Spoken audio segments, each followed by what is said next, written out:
سب سے پہلے آپ کو بتائیں کہ غزہ میں اسرائیل کے ہاتھوں جاری فلسطینیوں کی نسل کشی کو 2 سال مکمل ہو گئے ہیں۔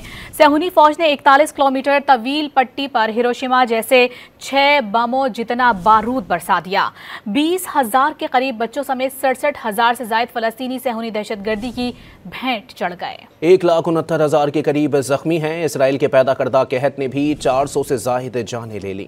7 اکتوبر 2023 جب اسرائیلی جنگی مشینری حماس حملے کا بہانہ بنا کر غزہ پر چڑھ دوڑی، صہیونی فوج نے غزہ میں ہر عمارت، ہر گھر، اسپتال، اسکول، ہر چیز کو حماس ہیڈ کوارٹر قرار دے کر ملیہ میٹ کر ڈالا۔ اسلامک یونیورسٹی، جامعہ الازہر سمیت ہر تعلیمی ادارہ تباہ کر دیا گیا۔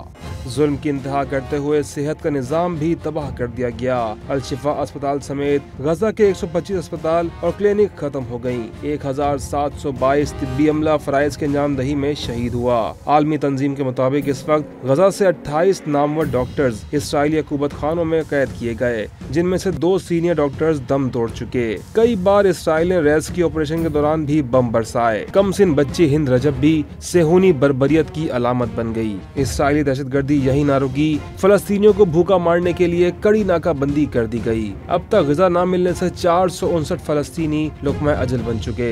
154 بچوں نے اپنے والدین کی گودوں میں بھوک سے تڑپتے ہوئے دم توڑا، جبکہ امداد دینے کے نام پر بھی فلسطینیوں کے قتل عام کی منظم منصوبہ بندی کی گئی۔ اسرائیل و امریکہ کے زیر اہتمام نام نہاد غزہ ہیلتھ فاؤنڈیشن کے مراکز پر امداد دینے کے لیے آنے والوں پر آئے روز صہیونی فوج کے حملوں سے 2600 فلسطینی شہید اور 19,000 زخمی ہو چکے۔ صہیونی دہشت گردی میں غزہ کی 92% رہائشی اور 88% کمرشل عمارتیں تباہ ہو چکی، جبکہ 62% فلسطینیوں کے پاس جائیداد کے مالکان حقوقی دستاویزات بھی نہیں بچیں۔ 300 صحافی بھی اسرائیلی درندگی کی بھیڑ چڑھ چکے۔